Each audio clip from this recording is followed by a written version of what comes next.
কি গো মা, যেটা আমরা জানি আর সেটা ভগবান জানে না। দশমীতে নিরামিষ, একাদশী পালন, তারপরে দ্বাদশীতে নিরামিষ, এটা গ্রন্থ বিধান দিয়েছে। আর এক বৈষ্ণব এসে বলছে দ্বাদশীতে মাংস খাও। ঠিক আছে বাবা, আপনার যদি মন চায় আপনি খান। তবে শোনো পদ্মা, শুনলাম তোমার স্বামী নাকি বড় দাতা, ওই জন্য তো আমি এসেছি। আমি কিন্তু মৃগ মাংস, পক্ষী মাংস খাবো বলে আসিনি। মাংস যদি দিতে হয় আগে ত্রিসত্য অঙ্গীকার করো। পদ্মাবতী ত্রিসত্য অঙ্গীকারে আবদ্ধ হলো। শোনো মা পদ্মা, মাংস যদি করে দিতে হয়, তোমার একমাত্র নয়নের মনি, তোমার একমাত্র বুকের ধন, তোমার একমাত্র মা বলা সম্পদ, তার মাথাটা হাড়ি কাটে রাখো। হাড়ি কাটে রেখে ওই দেহটা টুকরো টুকরো করে মাংস করে আমায় সেবায় দাও। না, চুপ করো, চুপ করো বৈষ্ণব, ও কথা বলো না। আমি ওর মা, আমি মা হয়ে নিজ পুত্রকে বলি দেব কি করে? পদ্মা, তুমি তো ত্রিসত্য অঙ্গীকারে আবদ্ধ। তুমি যদি সতী নারী হও, স্বামীর ধর্মের কাজে তোমাকে সাহায্য করতে হবে। দাও, তোমার ছেলেকে বলি দিয়ে মাংস করে দাও। পদ্মা বলল বেশ। ছুটে গেল বিষকেতুর কাছে। এই বিষকেতু না ছোটবেলা থেকে কৃষ্ণ ভক্ত। তার একটা খেলা জানো, মাহরি নামের খেলা। আমরা তো পারলাম না গো ছেলে তৈরি করতে, কিন্তু ছোট ছেলেটা হরি নামের খেলা খেলে প্রতিদিন। আর মা যেই না গিয়ে দাঁড়িয়েছে, ছোট্ট ছেলেটা ছুটতে ছুটতে এসেছে, মা, মা গো, মার গলাটা ধরেছি। ও মামা, কি হয়েছে তোমার? একবার বলো না মা, তুমি কি আমার জন্য কষ্ট পাচ্ছ? আমি কোনো অন্যায় কাজ করেছি? না বাবা। তাড়াতাড়ি করে ছেলে মায়ের চোখের জলটা মুছে দিচ্ছে। কি গো, ছেলের মা হলে হবে না, মানুষটা তো করতে হবে। শুধু কি লেখাপড়ার ডিগ্রি তৈরি করলে হবে না? ওটা দরকার, কিন্তু সন্তানকে আধ্যাত্মিক চেতনাগুলো দাও। যে সন্তান মায়ের দুঃখে দুঃখী হয়, যে সন্তান বাবার দুঃখে দুঃখী হয়, বাবা কষ্ট পেলে কষ্ট পায়, মা কষ্ট পেলে কষ্ট পায়, সেই রকম ছেলে তৈরি করো। বিষকেতু মার চোখের জল মুছে দিয়ে বলছে, মা, ও মামা, বলো না মা, তোমার কি হয়েছে? খোকাটি, আমার বাড়ি 4 জন বৈষ্ণব এসেছে। বৈষ্ণব? ও মা, তুমি তো কোনোদিন বৈষ্ণব সেবা দিতে গিয়ে কাঁদো না, আজকের কেন কাঁদছো? খোকাটি, আমি এমনি এমনি কাঁদছি না। ওই 4 জন বৈষ্ণব, হরিব, যে বৈষ্ণব আমার দুয়ারে এসেছে, আমার কাছে মাংস খেতে চেয়েছে। মাংস খাইয়ে দাও, এর জন্য তো চিন্তা করছো কেন? খোকাটি, অন্য কোনো মাংস নয়, তোর দেহটা হাড়ি কাটে রাখতে বলেছে। তোর এই দেহটা টুকরো টুকরো করে মাংস করে বৈষ্ণবের সেবায় দিতে বলেছে। বিষকেতু বলে বললেন, মা, এর জন্য তুমি কষ্ট পাচ্ছ? না মা, না, আজকে তো আমার বড় সৌভাগ্য, আমার দেহটা আজকের বৈষ্ণব সেবায় যাবে। কি গো মা, সন্তান তৈরি করেছে দেখেছো? কেন তুমি ভেঙে পড়ছো? আমি যখন গর্ভে ছিলাম তুমি তো বলেছিলে শরীরটা যেন উষ্ণ উষ্ণ হয়ে যায়। তাহলে কেন তুমি আজকের ভেঙে পড়বে মা? তুমি কেঁদো না মা, তুমি কেঁদো না। তুমি যদি কাঁদো আমার যাওয়ার রাস্তা পিছল মা।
যেই না আজকের বাবা ওই বিষকেতুকে বলি দিয়ে টুকরো টুকরো করে মাংস করে বৈষ্ণবের সেবায় দিল, কিন্তু পরক্ষণে ওই ছেলে আবার খেলার মাঠ থেকে ছুটে আসছে।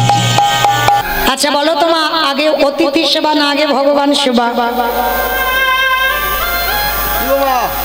জানি সবাই আগে অতিথি, জানি সবাই মানি কজন? কি গো মা, মানি কজন? যদি দুপুরবেলা খেতে বসেছ, কোনো ভিক্ষুক এসে যদি বলে মা দুটো খেতে দিবি, সঙ্গে সঙ্গে মুখের উপরে বলে দেয় এই যে এখন আমার হাত জোড়া আছে, তুমি অন্য বাড়ি দেখো। কি মা বলি না? কিন্তু মনে রেখো ভগবান বলছে আমার সেবা পূজার থেকে যদি কেউ আমার ভক্তদের সেবা করতে পারে, আমি সারা জনম তার দরজায় বন্দী হয়ে যায়। যার জন্য সন্দীপনী মনির এটা সংকল্প, মৃত্যুর আগের দিন পর্যন্ত একটা অতিথি সেবা দেব, তারপরে ভগবান সেবা, তারপরে নিজের সেবা। তোমারও আজকে লীলাটা কেমন দেখেন, সকালবেলা মণিবত 3 জন বৈষ্ণব সেবা হয়ে গেছে, এইবার ভিক্ষায় গেছে, যা জোগাড় করেছে ভগবানের চরণে রন্ধন করে ভগবানের চরণে ডালাটা দিয়েছে। দয়াময় সেই ছোট্টবেলা থেকে তোমায় ডাকছি, ছোট্টবেলা থেকে তোমায় ভজন করছি, তুমি কি শুনতে পাও না আমার ডাক? এত কাঁদি এত ডাকি, তুমি কি আমার ডাক সারা পাও না?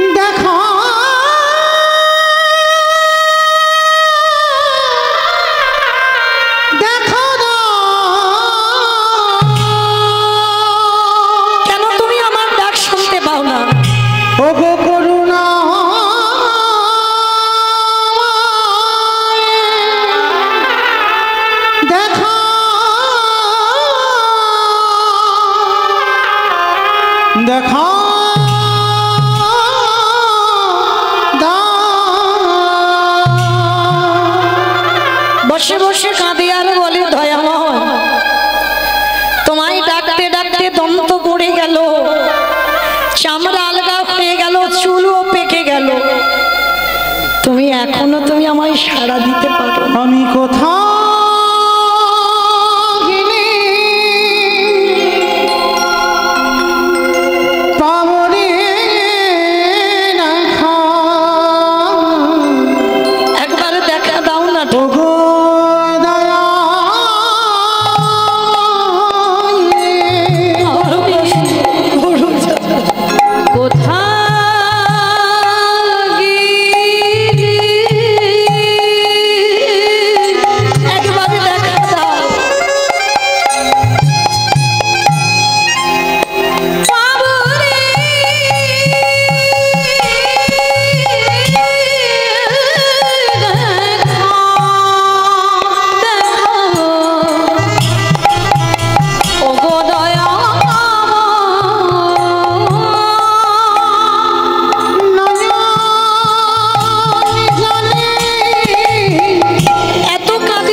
সবেমাত্র ডালাটা দিয়েছে, ভগবান অতিথি রূপে দরজায় এসে গেছে, ডাক দিয়েছে, মণিমা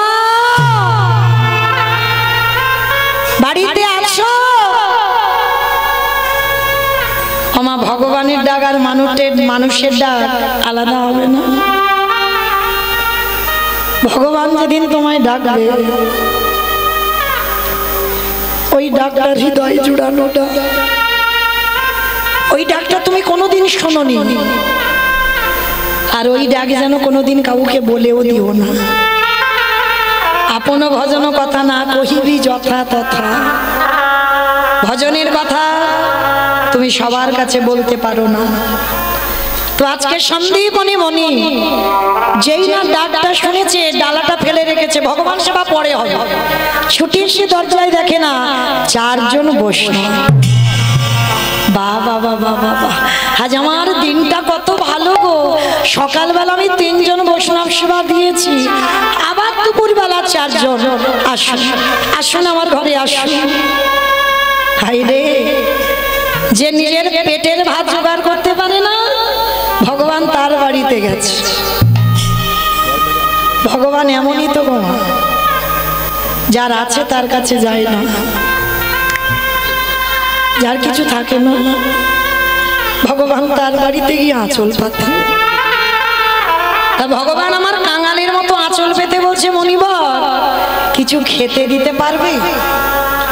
যেই না বলেছি কিছু খেতে দিতে পারবে, বিশ্বের স্রষ্টা মালিক হয়ে আজ এক কাঙালের বাড়িতে আঁচল পেতেছে। চিনতে পারলো না, ধরতে পারলো না কে এসেছে। আমাইরা সেই সৌভাগ্য আপনারা আমরা অর্জন করিনি যে সাক্ষাতে ভগবানের ওই রূপ দেখব। ভগবান ভক্তকে ছদ্মবেশে এসে দেখা দেয়, আর এমন রূপ ধরবে যাকে দেখলে মা তুমি ঘৃণা বোধ করবে। একটা কথা বলে যাই মা, যদি কোনোদিন দুপুরবেলা তোমার খাবার সময় অতিথি আসে, মনে রেখো অতিথি তাকেই বলে যা তিথির জ্ঞান নেই। তোমার আত্মীয় পরিজন আসবে, ফোন করে আসবে, তুমি তো তার জন্য রান্না করেছো, এটা অতিথি নয়। অতিথি হওয়া রান্নায় আসবে, যার কোনো তিথি ঠিক থাকবে না, যার কোনো সময়, যার কোনো বার, যার কোনো নক্ষত্র, যার কোনো দিন সে জানাবে না তোমায় যে আজকে আমি তোমার বাড়ি যাব, সেই হবে তোমার বাড়ির অতিথি। আর সেই অতিথি যদি দুপুরবেলা আসে, মা হয়তো সবার খাওয়া হয়ে গেছে, তোমার বাকি আছে, জানবে বহু বহু জন্মে সাধ্য সাধনা হলে তবে দুপুরবেলা খাবার সময় অতিথি আসে। একটা দিন যদি নিজের না খেতে হয় খাবে, কিন্তু দুপুরবেলা কোনো ভিক্ষুক যেন দুয়ার থেকে চলে না যায়। এটা আমার কথা নয়, মহাজনগত পন্থা। একটা অতিথি, একটা বৈষ্ণব, একটা ভক্ত, একটা ভিখারি যদি দুয়ার থেকে চলে যায়, শত শত জন্মের পূর্ণের ফল তার নাশ হয়ে যায়। আজকে সন্দীপনী মণি ভগবান বাপ 4 জন বৈষ্ণবকে বলছে, বসুন আমি দেখছি। সকালবেলা ভিক্ষা করে চাল ডাল তো আছে, তো ছুটে গেছে ঘরে, আর ঘরে গিয়ে বাবা হাঁড়িটা খুলে দেখে না একটাও চাল ডাল নেই। সব গেল কোথায়? যে করে আমার আশ তারে করি, তারে করি সর্বনাশ। না, ভগবান তো সর্বনাশ করে না গো, সব নাশ। সর্বনাশ জীবনে ভক্তের করতে পারে ভগবান? ভক্ত তার প্রাণ, ভক্ত তার জীবন, কোনদিন সর্বনাশ করে না, সব নাশ। সর্বনাশ বানান আলাদা, সব নাশ বানান আলাদা। ভগবান ভক্তের সব নাশ করে। কি নাশের কথা বললো?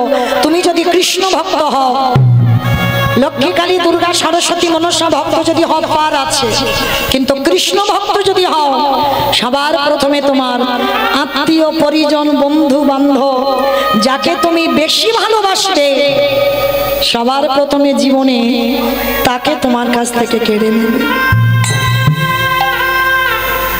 তারপরেও যদি তুমি ভগবানের চরণ আঁকড়ে ধরো, ভগবান জানবে ও যখন আমার হয়েছে, ওর তো সব নাশ করে দিতে হবে। কৃষ্ণ ভক্ত বাবা শেষের জীবনে একেবারে একা হয়ে যাবে, ওর কেউ থাকবে না, চিরজনমের মতো একা হবে, তবে তো ভগবান কৃপা করবে গো। তো আজকে যেই না চাল ডাল দেখতে পেল না, এই মুনিবরের একটা 5 বছরের বাচ্চা আছে, যাকে বাবা আদর করে বটু বলে ডাকে। এই বটু, বটু রে। হ্যাঁ রে বাবা, দেখেছিস আমার এই হাঁড়িতে চাল ডাল ছিল, দেখেছিস বাবা? কই না তো বাবা, আমি জানবো কি করে? ও বাবা, তুমি কাঁদছো কেন গো? খোকারি, আমার বাড়ির 4 জন বৈষ্ণব এসেছে, বলতে পারিস বাবা কি দিয়ে সেবা দেব? এই জন্য তুমি কাঁদছো?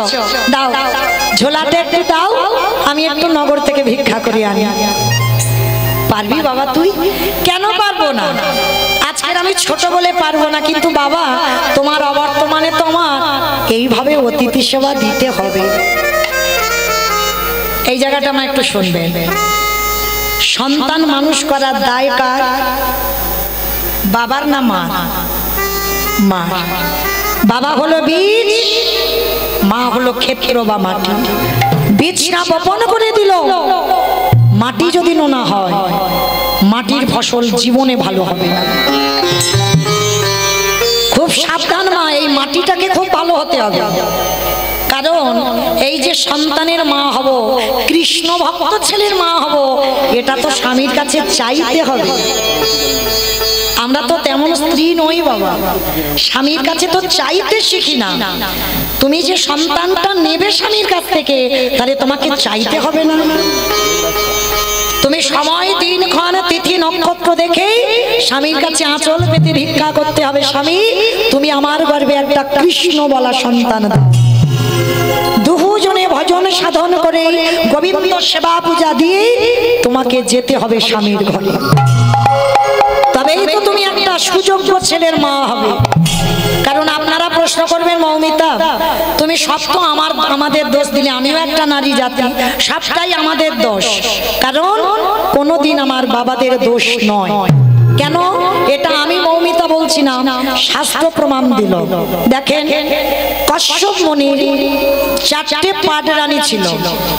ভালো করে শুনবেন মা, এই কথাটা শুনলে বুঝতে পারবেন এই কেন আমাদের মতো নারীদের দোষ, পুরুষদের দোষ কোনো দিন নয়। কশ্যপ মুনির চরিত্র শুনলে বুঝতে পারবে।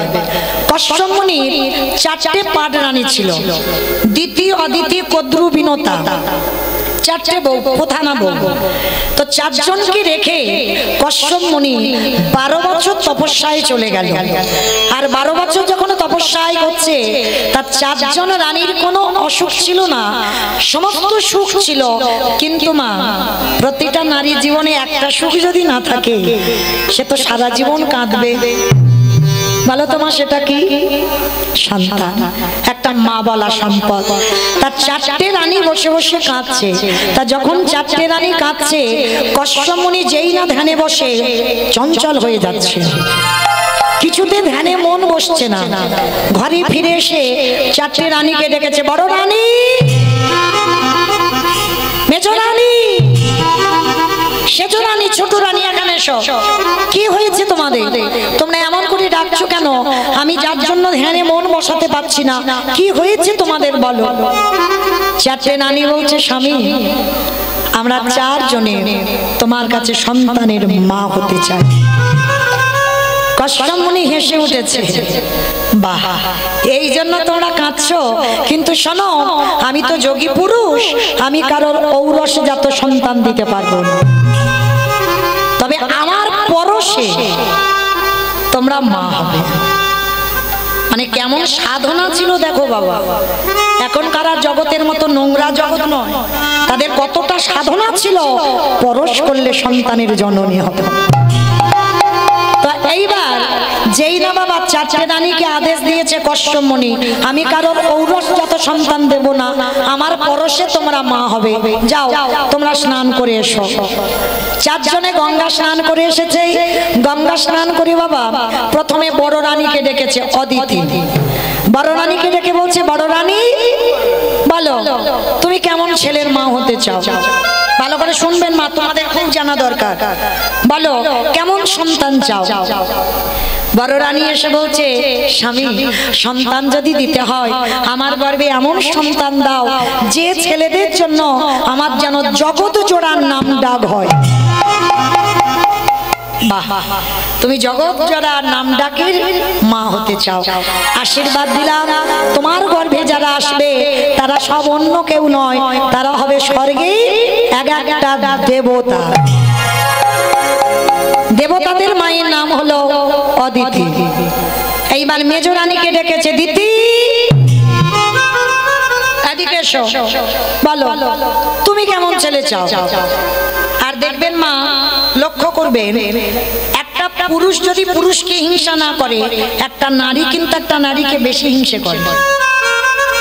যেই না মেজ রানীকে ডেকেছে, মেজ রানী তো রাগে জ্বলছে, আমি আর কি চাইবো, তুমি তো মাথাটা বড় দিদিকে দিয়ে দিলে, আমার ভাগ্যে আর ভালো কিছু আছে? আরে বাবা, তুমিও তো রেগে যাচ্ছ কেন? তুমি শান্ত হও, শান্তভাবে তুমি আমার কাছে বলো কেমন ছেলে চাও। ঠিক আছে, শান্ত আমি পরে হব। সন্তান যদি দিতে হয় আমার গর্ভে এমন সন্তান দাও যেন বড় দিদির ছেলে থেকে আমার ছেলেরা দ্বিগুণ শক্তিশালী হয়। মায়েরা ভালো করে শুনবেন, বাবা একটা, মাগুলোর চরিত্র দেখে। এক নারীর হিংসায় জর্জরিত হয়ে ওই যে বাবা অসুরা দেবতাদের যে যুদ্ধগুলো দেখো না, এরা তো অন্য কেউ নয়, সব ভাই ভাই। বাবা একটা, মাগুলো আলাদা। তাহলে দুটো রানী নিয়ে নিল। এইবার 3 নম্বরের রানীটা, সে তো আগুনের মতো যেন জ্বলছে।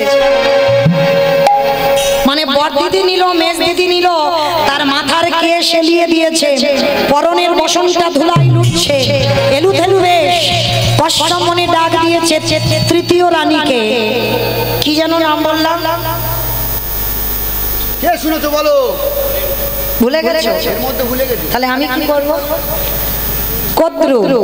আর যেই না কদ্রুকে ডেকেছে, অসজ রানী এদিকে এসো, বলো তুমি কেমন ছেলের মা হতে চাও। সে তো আগে যেন জ্বলছে, আমি আর কি বলবো বলো, তুমি তো মাথাটা বড় দিদি আর মেজ দিদিকে দিয়ে দিলে, আমার ভাগে আর কিছু আছে? আরে বাবা, তুমি এত খেপে যাচ্ছ কেন? বলো না তুমি কেমন ছেলে চাও। আমি তো তোমাদের সবাইকে কথা দিয়েছি, যে যেমন ছেলে চাইবে আমি তেমন দেব। বলো কেমন ছেলে চাও। তৃতীয় রানী রেগে গিয়ে রাগের মাথায় বলে উঠল, শোনো, সন্তান যদি দিতে হয় তাহলে বড় দিদির মতো নয়, শেষ দিদির মতো নয়। আমার গর্ভে যারা আসবে শুধু বড় দিদির ছেলে নয়, মেজ দিদির ছেলে নয়, গোটা পৃথিবীর মানুষ আমার সন্তানকে দেখে যেন ভয়ে থরথর করে কাঁপে। কষ্টমণি যেই না শুনেছে আশীর্বাদ তো দেবে দূরের কথা, সঙ্গে সঙ্গে চমকে সর্বনাশ, তুমি এক নারীর হিংসায় জর্জরিত হয়ে তুমি সন্তান চাইছো, তোমার ছেলেকে দেখে সবাই ভয় পাবে। হ্যাঁ, আমার ওই রকম ছেলে চাই। ঠিক আছে, চাইছো যখন তেমনই তো দেব। তোমার গর্ভে যারা আসবে সবাই এক একটা বিষধর। জগতে যত রকমের সাপ আছে, সাপেদের মা কি মা? সাপকে দেখে ভয় পাও না? সবাই ভয় পায়। ওই রকম ছেলে চাইলো। তাহলে দেখো, নারী সব, এই যে এতগুলো নারী আমরা আছি, সবার চরিত্র, সবার ব্যবহার, সবার স্বভাব কি সমান? সমান নয়। দেখেন, বাবা একটা, মাগুলোর জন্য সন্তান বদলাচ্ছে। তাহলে 3 জনের হয়ে গেল। এইবার ছোট রানীটা, কি যেন নাম বললাম? বিনতা। বাহ, বিনতা। আর দেখবেন ছোটরা একটু আদরের হয়, আদর করে ডাক দিল, অবিন, মানে বিনতা বলে না। যেমন আমি মৌমিতা, আমার মা আদর করে আমাকে মৌমিতা বলে না, শুধু মৌ বলে ডাকে। তা এগুলো আদরের নাম, ভালোবাসার নাম। তো আজকে এই যে বিনতাকে ডাক দিয়েছে, অবিন, বিনো এদিকে এসো। কি তুমি কাঁদছো কেন? ওই রকম দূরে দাঁড়িয়ে দাঁড়িয়ে। ও, বুঝতে পেরেছি, বড় দিদি, মেজ দিদি, শেষ দিদি সব সন্তান নিয়ে নিল, তোমার ভাগে বুঝি কিছু নেই, ওই জন্য কাঁদছো। না স্বামী, আমি ওই জন্য কাঁদছি। চাইছে দেখো স্বামীর কাছে সন্তান। প্রথমেই এসে স্বামীর চরণে ষষ্ঠাঙ্গে প্রণাম, প্রণাম করে বলছে আস্তে, প্রণাম করে বলছে স্বামী তুমি তো বড় দিদিকে দিলে, মেজ দিদিকে দিলে, শেষ দিদিকে দিলে, এবার এই হতভাগিনী পড়ে আছে, আমায় দেবে? কেন দেব না? তোমার বড় দিদি, মেজ দিদি, শেষ দিদি নিল, আর তোমায় দেব না? বলো তুমি কেমন ছেলে চাও, কারণ তুমি তোমার আদরে। বলো না, ওই রকম করে বললে হবে না, আগে তুমি ত্রিসত্য করো। আরে বাবা, ত্রিসত্য করার কি আছে? আমি সবাইকে দিয়েছি আর তোমাকে দেব না? বলো তুমি কেমন ছেলে চাও? বললাম তো আগে ত্রিসত্য করো। কশ্যপ মুনি মাথায় হাত দিয়ে ত্রিসত্য অঙ্গীকারে আবদ্ধ হলো। বেশ স্বামী গো, সন্তানে যদি দিতেই হয়, বড় দিদির মতো ছেলে চাই না, আমি মেজ দিদির মতো ছেলে চাই না, আমি শেষ দিদির মতো ছেলে চাই না, তুমি আমার গর্ভে একটা সন্তান দিও। আমার 10টা ছেলের দরকার নাই, আমার একটা ছেলে দরকার। সেই সন্তানটা জানো সে যে কৃষ্ণ কৃষ্ণ বলিতে পারে। আমার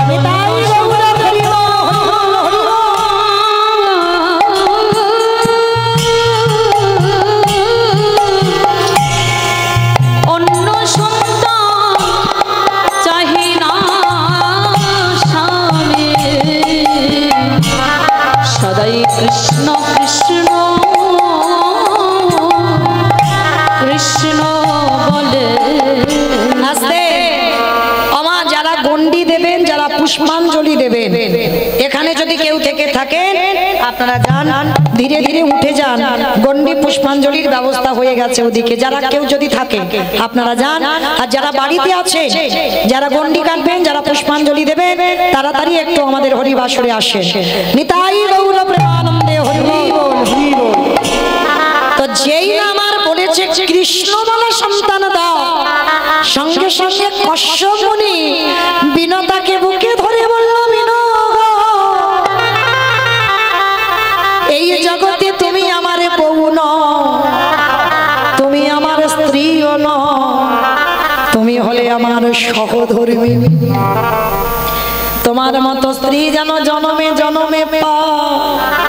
বিনো তোমার গর্ভে আমি বেশি নয়, তোমার গর্ভে আমি মাত্র 2টো সন্তানে দেব।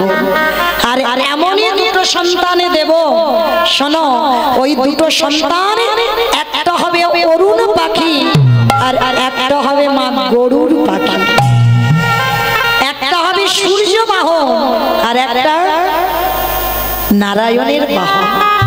তাহলে বেশি সন্তান নয়, তোমার গর্ভে যাকে জন্ম দেবে ওই ভগবানের নাম শুধু বলবে না, ওই গরুর পাখি কি করবে জানো?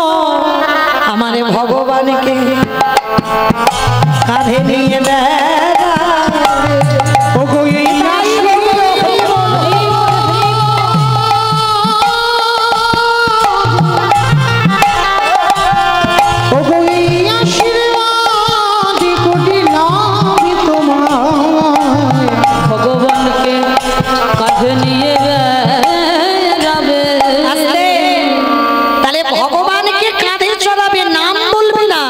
বিষ্ণুদেবের বাহন হলো গরুর পাখি, আর ভগবানকে যখন কাঁধে বসাবে, ভগবানের চরণ দুটো কোথায় থাকবে? আপনারা আমরা তো পাই না, তার জন্য কাঁদি, যুগ যুগ ধরে কাঁদছি। আর গরুর পাখি ভগবানকে কাঁধে যখন বসায়, ভগবানের চরণ দুটো বুকে থাকে, আর যখনই বুকে থাকে গরুর কি করে জানো? বলে আর তো চরণ ছাড়বো ওই রাঙা চরণ, রাঙা চরণ হৃদয়ে পেয়েছি, আর তো চরণ ছাড়বো না। আস্তে তাহলে দেখো মা বাবা একটা, মা কতগুলো, আর মায়ের মাসুল সন্তানদের গুনতে হলো, হলো না? তাহলে এই জন্য বাবা হলো বীজ, মা হলো ক্ষেত্র বা মাটি। বীজটা বপন করতে হবে, মাটি যদি নোনা হয় মাটির ফসল ভালো হবে না। আমা আমি লীলাতে কোথায় ছিলাম? ভালো, এটাই তো তত্ত্ব, যেখানে যাই না কেন গোড়াতে ফিরতে হবে। ভালো ভালো, ভুলে গেছো? তাহলে আমি এত কথা বলবো, মনে থাকবে কি করে? হ্যাঁ, বাহ, বৈষ্ণব সেবা দিতে এলো আর ছোট্ট বাচ্চাটা বললো, বাবা দাও তোমার ঝোলাটা আমার দাও, আমি একটু নগর থেকে ভিক্ষা করি আনি। কি মা মনে পড়ছে? দেখানো ছিলাম তো, চলো এখান থেকে যাই। এইবার ছোট্ট ছেলেটা যেই না বাবাকে প্রণাম করে কাঁধে ঝোলাটা নিয়ে বার হবে, ভগবান তো ছদ্মবেশে ওদের বাড়িতে চিনতে পারছে না। ভগবান মনে মনে চিন্তা করছে, বাবা বাবা বাবা, এত তাড়াতাড়ি তো সেবা পাবো না, একটু ঘষে মেজে নিতে হবে। এসেছিলাম ওর বাবাকে পরীক্ষা করতে, এখন বেটা ওর ছেলে দাঁড়াচ্ছে, যাক একটু ওর ছেলেটাকে ভালো করে ঘষে মেজে নি। এইবার কি করেছে মামা? আজকে লক্ষ্য করে দেখে, ভগবানের আদেশ শিরোধার্য করে ছেলেটা যেই না বার হয়েছে, সমস্ত ব্রজমানের দরজায় ভগবান বটু সেজে গোটা গ্রাম ভিক্ষা করে নিয়ে চলে এসেছে। মামা তোমাদের বাড়িতে যদি একটা ছেলে 5 মিনিট আগে ভিক্ষা করতে যায়, তাকে ভিক্ষা দেবে, আবার যদি 5 মিনিট পরে যায়, আপনারা দেবেন তাকে ভিক্ষা? মেরে তারা করবে না? ভগবানের লীলাটা দেখেন, ভগবান তো অতিথি রূপে ছিল, এবার বটু হয়ে গোটা গ্রাম ভিক্ষা করে নিয়ে চলে গেল। এবার আসল বটু গিয়ে যেই না দাঁড়িয়েছে, ব্রজমাইরা বলে বলে নেই, সকালবেলা তোর বাবা ভিক্ষা করে নিয়ে গেল, তুই 5 মিনিট আগে ভিক্ষা করে নিয়ে গেলি, আবার আবার তোর বাবা তোকে বাঁচিয়েছে, দেখাচ্ছি মজা তোর দ্বারা। সবাই মিলে বেতের বাড়ি দিয়ে বটুকে বেত্রাঘাত, দূর হয়ে যা, বেরিয়ে যা, কৃষ্ণ কৃষ্ণ।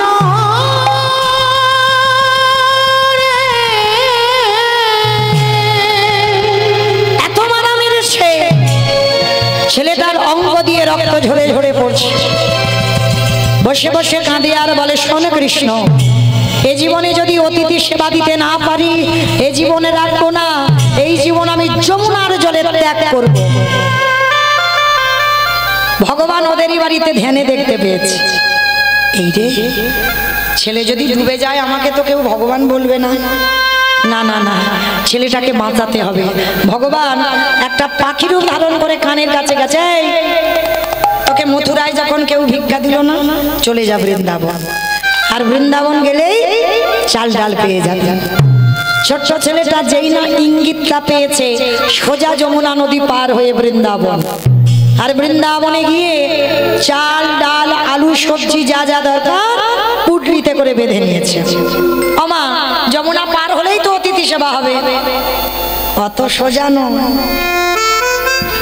ভগবান ভাবলো প্রথম পরীক্ষাটা লোকের কাছে মার খাইয়ে করেছে, দ্বিতীয়বারে পরীক্ষাটা শুরু করব।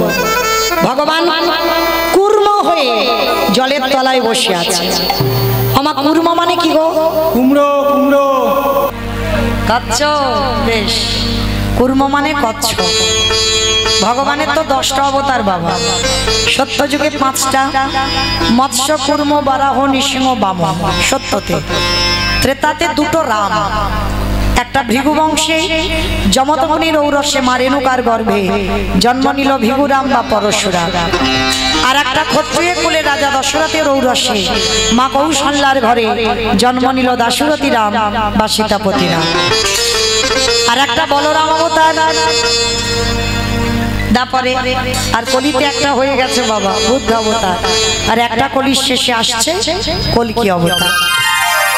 ভগবানের এই মোট 10টা অবতারের মধ্যে 9টা কমপ্লিট হলো, আর একটা বাকি আছে। তো আজকের এই লীলায় ভগবান কচ্ছপ হয়ে জলের তলায় বসে আছে, আর ছোট্ট ছেলেটা তো জানে না, নাচতে নাচতে নাচতে নাচতে পর তো পর বাবা একেবারে পাটা কচ্ছপের পিঠের উপরে পড়ল, আর যেই না কচ্ছপের পিঠের উপরে পড়লো, ছেলেটা পা পিছলে একেবারে যমুনার জলে। আর যেই না যমুনার জলে পড়েছে বাবা, আর কি পাবে? সঙ্গে সঙ্গে চাল ডালটা ডুবে গেল, আর ওদেরই বাড়িতে বসে ভগবান আত্মসাৎ করে। ছোট্ট ছেলেটা বলে বলেন, মা তোর এত খিদে, তোর এত লালসা, তোর এত লোভ, তবে শোন মা, আমার চাল ডাল যখন খেয়ে নিলি, এবার আমার জীবনটাকে তোর খেতে হবে। ছোট্ট ছেলেটা প্রাণ ত্যাগ করবে সিদ্ধান্ত নিল, আর ওদিকে ভগবান ওরই বাবাকে ডাক দিয়েছে, হে মুনিবর, ছেলেটা কখন গেল, এখনো ফিরছে না, তুমি বাবা হয়ে খোঁজ নেবে না? বাবা প্রাণ ভয়ে ছুটতে ছুটতে গেছে যমুনার ঘাটে, আর গিয়ে দেখে না মা, ছেলেটা গলা পর্যন্ত জলে নেমে গেছে। বাবা পিছনে গিয়ে ডাক দিয়েছে, এই খোকা, আগে শিগগিরই ওঠ। ছি ছি ছি ছি ছি ছি ছি, আরে তুই কি শেষ পর্যন্ত জলে নেমেছিস, সাঁতার জানিস না তো? আগে ওঠ বলছি। যেই না উঠতে বলেছে, বাবা ছেলেটার আর মরা হলো না, কারণ মরি বললে তো মরা যাবে না বাবা। কি মায়েরা, মরি বললে মরা যাবে? বিষ খেতে হবে, বিষ খেলে হয়ে যাবে, গলায় দড়ি দিতে হবে। বিষ খেয়েও শান্তি নেই, তার মানে বিষ খেয়েও বেঁচে আছে। ঘাস মারা বিষ খেতে হবে, এমনি খেলে হবে?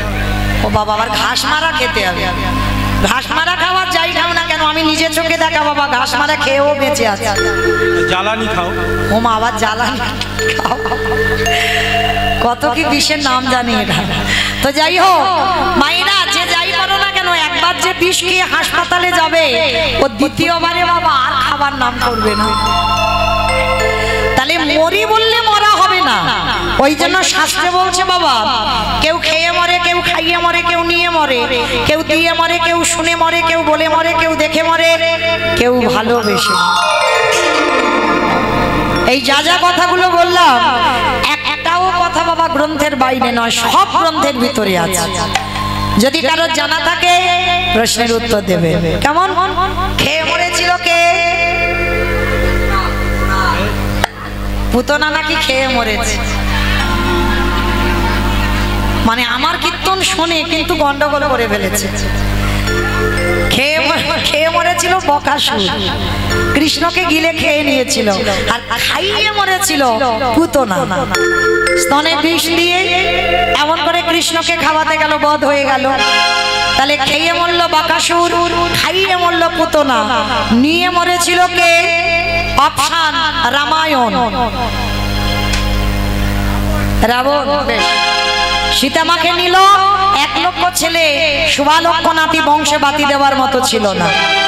তাহলে খেয়ে মরল, খাইয়ে মরল, নিয়ে মরল, দিয়ে মরেছিল কে? অপশন মহাভারত। কর্ণ, বেশ কর্ণ, কবচ কুণ্ডল দিল, ওই জন্য কর্ণ বধ হলো। তাহলে খেয়ে মরল, খাইয়ে মরল, নিয়ে মরল, দিয়ে মরল, বলে মরেছিল কে? বলে মরেছিল, বলে সতী বলেছে, সতী বলেছে না, বলে মরেছিল সতী। দক্ষযজ্ঞ হয়েছিল, সেই যজ্ঞে সবাইকে নিমন্ত্রণ হলো, বাবা শিবকে হয়নি। সতী বিনা নিমন্ত্রণে বাপের বাড়ি গেল। সতী প্রতিনিন্দা শুনেছিল, আর শুনে কি হলো? ওই যজ্ঞ অগ্নিতে প্রতিনিন্দা শুনে সতী দেহ ত্যাগ করেছে। বাবাকে বলল, বাবা প্রতিনিন্দা যখন শুনলাম, এই মুহূর্তে আমি প্রতিজ্ঞা করছি, আমি আমার দেহ ত্যাগ করবই। তাহলে বলে মরল, শুনে মরেছিল কে? অষ্টগুরুদ্রোণাচার্য। অশ্বত্থামা হতবানি, ইহাই আমি সত্য জানি, ইতি গজ পড়ে গেল রানে, ইতি গজ পড়ে গেল রানে। পুত্রের মৃত্যু সংবাদ শুনলো, মৃত্যু হলো। তাহলে খেয়ে মরল, খাইয়ে মরল, নিয়ে মরল, দিয়ে মরল, শুনে মরল, বলে মরল, দেখে মরেছিল কে? হিরণ্যকশিপু। হিরণ্যকশিপু কি দেখেছিল? প্রহ্লাদকে বলেছিল, প্রহ্লাদ তোর হরি কোথায় থাকে? বলে ফটিক স্তম্ভে তোর হরি আছে। বলে আছে। যেই না আঘাত করলো বাবা, ফটিক স্তম্ভ থেকে দেহটা মানুষ আর মুখটা পশু নিয়ে বেরোলো। আমার কোন ঠাকুর গো? গণেশ ঠাকুর, গণেশ ঠাকুর, গণেশ ঠাকুর। নৃসিংহদেব নরসিংহ এই রূপটা ধারণ করে যেই না প্রকাশ হলো, হিরণ্যকশিপুর বললে তুমি আমায় মারতে পারবে না ভগবান। কেন? বলে আমাকে তো নারীতে মারবে না, পুরুষে মারবে না, পশুতে মারবে না। বলে মূর্খ, ওই জন্য তোমার এই রূপটা ধরা। আমি নারী তো নয়, পুরুষও নয়, পশুও নয়, এই রূপটা ধরেছি তোরে মারবো বলে। বলছে তবু মারতে পারবে না। বলে কেন? বলে জলে মরবো না, স্থলে মরবো না, অন্তরিক্ষে মরবো না। বলে আমি মারবো তোকে আমার পুরু দেশে, জানো দেশে মেরেছিল। বলে তবু মারতে পারবে না। বলে কেন? বলে আমি ঘরে মরবো না, ঘরের বাইরে মরবো না। বলে আমি তোর ঘরের চৌকাঠের উপরে মারবো। আর ঘরের চৌকাঠটা ঘরের ভিতর নয়, বাইরে নয়, ওইখানে মেরেছিল। বলে তবু মারতে পারবে না। বলে কেন? বলে আমি দিনে মরবো না, রাতে মরবো না, গোধূলি বেলায় মেরেছিল। বলে তবু মারতে পারবে না। বলে কেন? বলে আমি তো মাসে মরবো না, বারে মরবো না। ভগবান এই সময় একটু চিন্তায় পড়ে গেছিল, মাসে মরবে না, বারে মরবে না। আমার কোন মাসকে মাস বলে না, কোন বারকে বার বলে না? মল মাস, পুরুষোত্তম মাস। এই মাসটাকে মহাজনগতস্য পন্থা, মহাজনেরা বার বলে না, মাস বলে না। মল মাস সৃষ্টি করেছিল হিরণ্যকশিপুরকে মারবার জন্য, আর ওই মাসেই বধ হলো। আর ওই রূপটা দেখেই দেহত্যাগ করলো। তাহলে খেয়ে মরলো, খাইয়ে মরলো, নিয়ে মরলো, দিয়ে মরলো, শুনে মরলো, বলে মরলো, দেখে মরলো। আর একটা বাকি আছে, ভালোবেসে মরেছিল কে? আমি বলবো, বলো। ঋতুপর্ণা। দেখেছো? বেশ, কারণ ঋতুপর্ণা এখন মরেনি, আর ওটা তো শাস্ত্রের বাইরে চলে গেল। ভালোবেসে মরেছিল রাজা দশরথ। কাকে ভালোবেসেছিল? রামকে, বউকে। কত নম্বর বউ? বাহ, কারণ দশরথের তো নম্বর বলতে হবে, 750 বউ। তাহলে 750 বউয়ের মধ্যে 3টে ছিল প্রধান, তাই তো? মা কৌশল্যা, কৈকেয়ী, মা সুমিত্রা। আর সব থেকে এত বউয়ের মধ্যে একটা বউকে বেশি ভালোবেসেছিল, যেটা ভরত জননী কৈকেয়ী মা। আর সেই কৈকেয়ী মা কায়দা করে এত ভালোবাসা দিল দশরথ, কায়দা করে দুটো বর চেয়ে নিল। প্রথমবারই ভরত রাজা হবে, দ্বিতীয়বারে রাম যাবে 14 বছরের বনবাস। যখন রাম বনে চলে গেল, দশরথ কেঁদে কেঁদে অন্ধ হয়ে গেল। আর যখন অন্ধ হয়ে দশরথ বিছানা সজ্জা, বিছানায় পড়ে দশরথ একটা শিক্ষা দিয়ে গেছে। কি শিক্ষা জানো? ওরে কলির জ্ঞানন্ধজি, তোরা যেন আমার মতো কেউ বউকে ভালোবাসিস না। ভালোবাস, খবরদার বউ যেন মাথায় চড়ে না বসে। আর যাদের যাদের বউ চড়ে বসবে, দশরথের কথা মনে রেখো, ওগো তাদের দশা আমার মতো হবে। আমি এই অভিশাপ করে গেলাম, তাদের দশা আমার মতো হবে। আস্তে আমা, আমি লীলাতে কোথায় ছিলাম? যমুনার ঘাটে। বেশ, আমি গন্ডগোল করে ফেলছি। তাহলে যমুনার ঘাটে ছিল, আর যেই না যমুনার ঘাটে বাবা গিয়ে ডাকলো, ছেলেটার মরা হলো না। ছেলেটা উঠে এসে বলছে, বাবা আমি জোগাড় করেছিলাম, এই যমুনা নদী আমার কাছ থেকে সব খেয়ে নিয়েছে। কি বললি? যা জোগাড় করেছি সব খেয়ে নিয়েছে? হ্যাঁ বাবা, কিছু উদ্ধার করতে পারিনি। বাবা তবে চিন্তা করো না, ওই দূরে দেখা যাচ্ছে একটা মুদির দোকান, আর ওই মুদির দোকানে গিয়ে আমি কিছু জিনিস চুরি করে চুরি চুরি করা মানে তো মহাপাপ। কি বললে? অমাইরা, চুরি করা সত্যি পাপ? সব চুরিতে নয়। অতিথি মানে নারায়ণ, নারায়ণের জন্য যদি চুরি করো, ভগবানের জন্য যদি চুরি করো, সে চুরিতে পাপ হয় না। তো আজকে যেই না বাবা ছেলে দুজনে মিলে ভোরের বেলা ওই মুদি দোকানে চুরি করতে গেল। মায়েরা, আর আমার বেশিক্ষণ সময় নেই, যতক্ষণ আছি একটু কৃপা করে মন দিয়ে শুনবেন। বাবা ছেলে দুজনে মিলে দোকান চুরি করতে গেল। পিছনে গোল করে গর্ত করে দোকানের ভিতরে প্রবেশ করলো। চাল ডাল আলু সবজি যা যা দরকার পুটলিতে করে বেঁধে নিয়েছে। বাইরে এসে বলছে, বাবা বাবা তুমি তো কত চিন্তা করছিলে কি করে সেবা দেবে, কি করে সেবা দেবে, দেখলে তো আমি কেমন ব্যবস্থা করে দিলাম। চলো চলো চলো তাড়াতাড়ি গিয়ে রান্নাটা বসাও। বাবা বলছে, হ্যাঁ রে খোকা, সেই যখন আমরা বাপ বেটা চোর হলাম, অতিথি সেবার পরে একটু মুখশুদ্ধি দিতে হয়। কি মা আপনারা জানেন তো? খেয়াল রাখবেন এইগুলো। পরিপূর্ণ সেবার ফল পেতে গেলে তোমাকে সেবার পরে মুখশুদ্ধি দিতে হবে। পান জোয়ান পান মশলা এলাচ লবঙ্গ মৌরি আর ভগবানের প্রিয় মুখশুদ্ধি হলো হরিতুকি। আজকে সন্দীপনী মনি বলছে, জানা বাবা, সেই আমরা বাপদাটা যখন চোর হলাম, যা আর একবার তুই দোকানে গিয়ে একটা হরিতুকি নিয়ে আয়। কেন বাবা বলবে, আর কেন ছেলেটা আবার দোকানে যাবে? যেই না দোকানে প্রবেশ করলো, ভগবান মনে মনে চিন্তা করলো, বটু প্রথম পরীক্ষাটা লোকের কাছে তোর মার খাইয়েছি, আমি তোর হয়ে ভিক্ষা করে নিয়ে এসেছি। আমার মনে পড়ছে দ্বিতীয়বারে কচ্ছ হয়ে চাল ডালটাকে খেয়ে নিয়েছি। এইবার 3 নম্বরের পরীক্ষা, আর এই পরীক্ষায় যদি উত্তীর্ণ হোস তবেই জানবো তুই চিরকালের জয়ী। এইবার লক্ষ্য করে দেখেন বাবা, যেই না ছোট্ট ছেলেটা পানের থালাতে হাত দিয়েছে, সঙ্গে সঙ্গে ভগবান স্বপ্ন দিচ্ছে দোকানদারকে, দোকানদার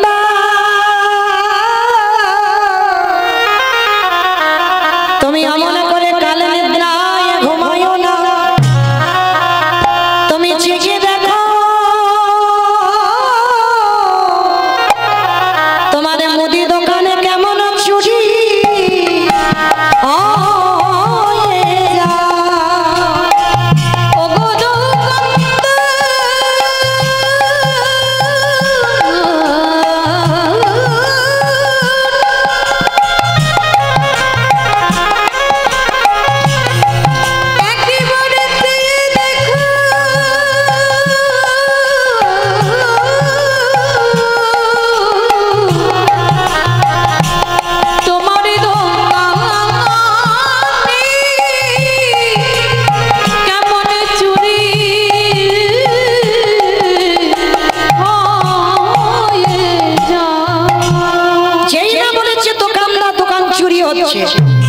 ভোরের স্বপ্ন সত্যি হয়। আর ছোট্ট বাচ্চাটা ওই হরিতুকিটা নিয়ে যেতে যাবে, আর পাটা লেগে পানের থালাটা উল্টে পড়েছে। দোকানের ভিতরে বাবা একটা ঝনাত করে আওয়াজ হয়েছে, এই মনে হচ্ছে আমার দোকান চুরি হচ্ছে। আরে চোর চোর চোর! কান্না প্রাণের ভয় হয়। ছোট্ট ছেলেটা হরিতুকিটা নিয়ে সবে দুটো হাত আর মাথাটা গর্ত দিয়ে বের করেছে, আর দোকানদার ছুটে এসে ওই ছেলেটার পা দুটো চেপে ধরেছে। আমার এই 3 নম্বরের পরীক্ষাটা যেন কোনো ভক্তের জীবনে না আসে, এটুকুই আমার রাধা রানীর কাছে চাওয়া। যেই না ওই দুটো হাত আর গর্ত দিয়ে মাথাটা বের করেছে, এদিকে দোকানদার পা ধরে টানছে। বাচ্চা ছেলে তো 5 বছরের ছেলে, মানে কতটুকু, বাবাকে বুঝতে দিল না যে বাবা আমি ধরা পড়ে গেছি। হাসি মুখে হরিতুকিটা বাবার হাতে দিয়েছে, বাবা যা তুমি ততক্ষণে রান্না বসাও, আমি যাচ্ছি, আমি একটু পরেই যাচ্ছি। যতই হোক বাবা তো বুঝতে পেরেছে, মনটা কুগাইছে। আচ্ছা বলো তো মা, সন্তানের মঙ্গল অমঙ্গল প্রথমে কে বোঝে? মা। এই মা ডাকটা বাবা খুব ছোট ডাক, দেখো নামে সুধা ঝরে, মা নামে সুধা খরে, মা বড় সুধার সমান, ডাকিলে জুড়াই আইসে পড়া। মা ডাকার সঙ্গে সঙ্গে দেখবেন হৃদয়টা সঙ্গে সঙ্গে দুলে ওঠে। তো আজকে এই ছোট্ট ছেলেটার বাবার মনটা কুগেছে যে আমার ছেলের কিছু একটা হয়েছে, বুঝতে পেরে গেছে। খোকা, তুই তো কোনোদিন এত ঘামিস না, তুই তো কোনোদিন এত ঘামিস না, আজকের ঘামছিস কেন?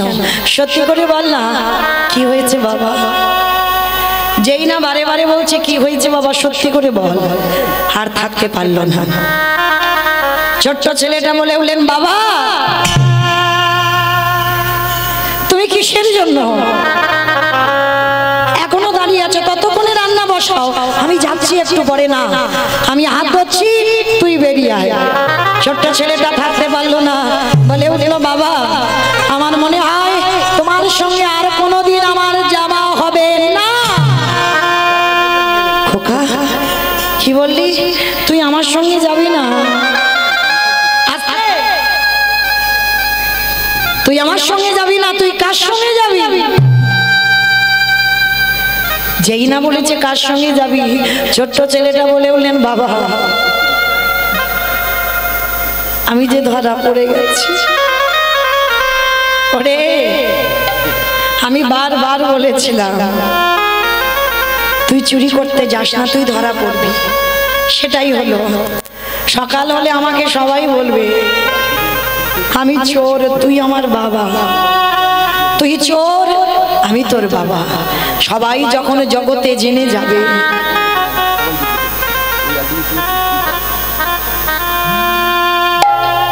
জগতে সবাই যখন জেনে যাবে, এর থেকে যদি আমার মৃত্যু হয়ে যেত, আমার এতটুকু দুঃখ কষ্ট হতো না। খোকা, আমি আর বাঁচতে চাই না, আমি চোরের বাবা হব না। বাবা, কাল সকালে যাতে কেউ বুঝতে না পারে আমি চোর, তুমি আমার বাবা, তার বিনিময়ে একটা কাজ করো। বল বাবা, কি করতে হবে? শোনো বাবা, যাতে কেউ না জানতে পারে, ওই যেটা দিয়ে আমরা গর্ত করেছিলাম, ওই অস্ত্রটা দিয়ে তুমি আমার মস্তকটাকে ছেদন করে নিয়ে পালিয়ে যাও। কি বললি? কি বললি বাবা তুই? আমি বাবা হয়ে আমি নিজের হাতে তোর মাথা কাটবো? ওরে ছোট তো, যেদিন বড় হবি সেদিন বুঝবি বাবাদের কত জ্বালা, মাদের কত জ্বালা। আজকে তুই কিছু বুঝতে পারবি না, আর এই পৃথিবীতে কোনো বাবা মা পারবে না নিজ পুত্রকে বলি দিতে। কি মায়েরা কেউ পারে না? পারে গো, পারে। মহাভারতে দাতা কর্ণ করেনি মা পদ্মাবতী? আজকে লীলাতে হতেও তো পারে।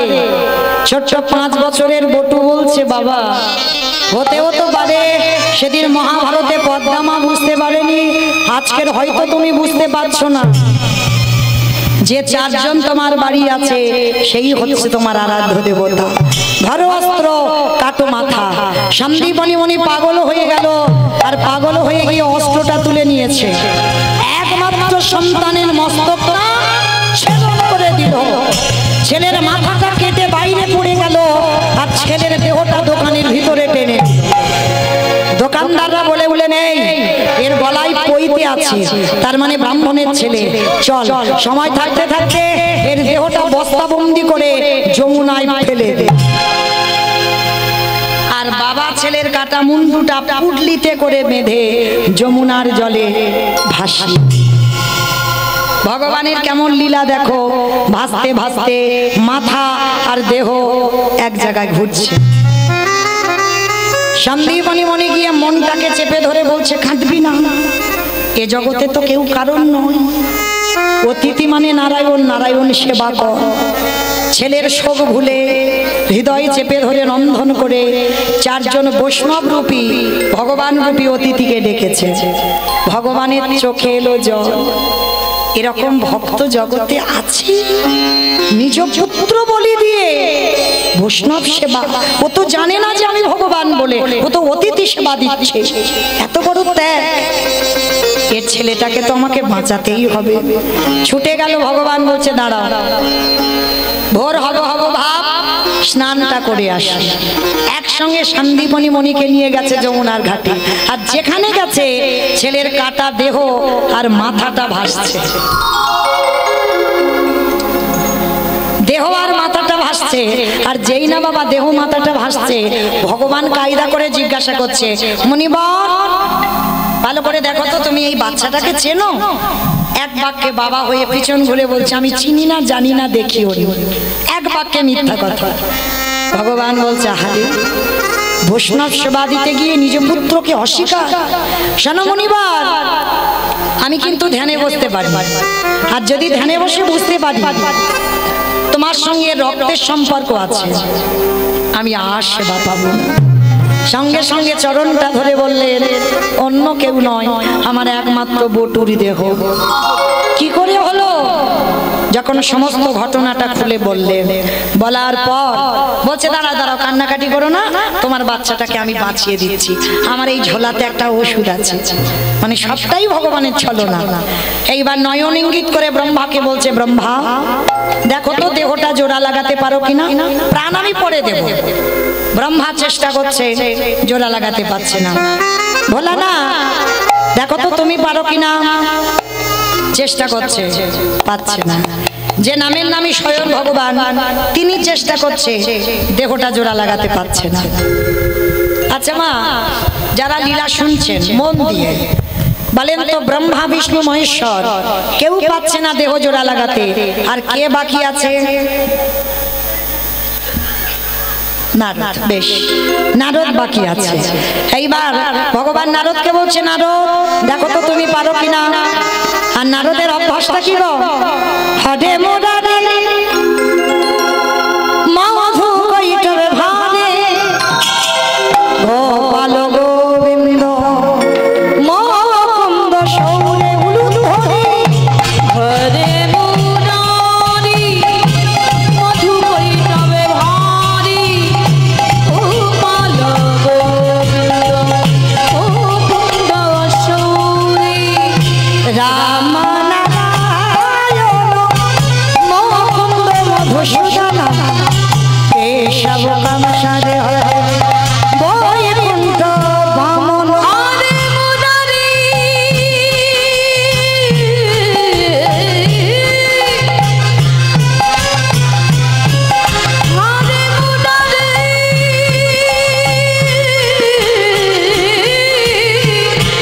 মুরারি মুরারি মুরারি গোবিন্দ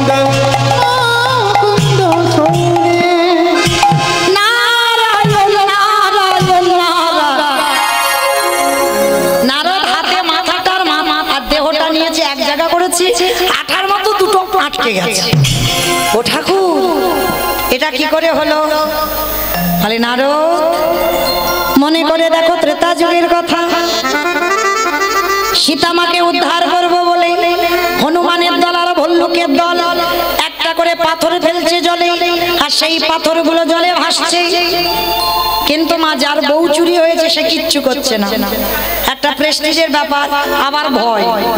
ওরা হনুমান ফেলছে ভাসছে, আর আমি ভগবান ফেললে যদি ডুবে যায়। লক্ষণ বলো। ভাই কটা বাজে? 3:40। 3:40 বাজে। বাবা যেন ভুল বুঝবেন না, আমি কিন্তু বলিনি। রামচন্দ্র বলছে ভাই লক্ষণকে কটা বাজে। বলে হে ভাই দেখ তো, সব একটু ঘুমানো ঘুমানো ভাব কিনা। পিছনে ঘুমোচ্ছে। আপনারা নন, ঘুমোচ্ছে তো হনুমান আর ভল্লুকের দল। আর যেই না বাবা রামচন্দ্র একটা নুড়ি পাথর নিয়ে গেছে, আর নুড়ি পাথরটা নিয়ে 4টে বাজবো বাজবো ভাব। বিকালবেলা বলে দেখি তো একবার ফেলে ভাসে না ডোবে। নুড়ি পাথরটা নিয়ে সাগরে গেছে, আর সাগরে গিয়ে যেই না নুড়ি পাথরটা ফেলেছে, সঙ্গে সঙ্গে নুড়ি পাথরটা সঙ্গে সঙ্গে বলছো লক্ষণ বলো। কেউ দেখলো না তো? না না, কেউ দেখেনি। কেউ দেখেনি, কিন্তু গাছের ডালে থেকে হনুমান বলে প্রভু আমি দেখেছি। ও ঠাকুর, বিকাল 4টে বেজে যাচ্ছে, তুমি নুড়ি ফেলতে এসেছো? বলে হনুমান কাউকে বলো না, দেখো তোমরা ফেলছো খালি খালি ভাসছে, আর আমি ফেলছি খালি ডুবে যাচ্ছে কেন? হে রাম দয়াময়, আমরা যে পাথরে ফেলেছি তার গায়ে তোমার নাম নামে লেখা আছে, আর তুমি যে নুড়ি পাথরটা ফেলেছো, তুমি ফেলেছো বটে, তোমার নামটা তো পাথরে লেখা নাই। আজও যারা যাবেন রামেশ্বরে গিয়ে দেখে আসবেন, রামে নামের গুণে শিলা জলে ভাসে। বলি শোনা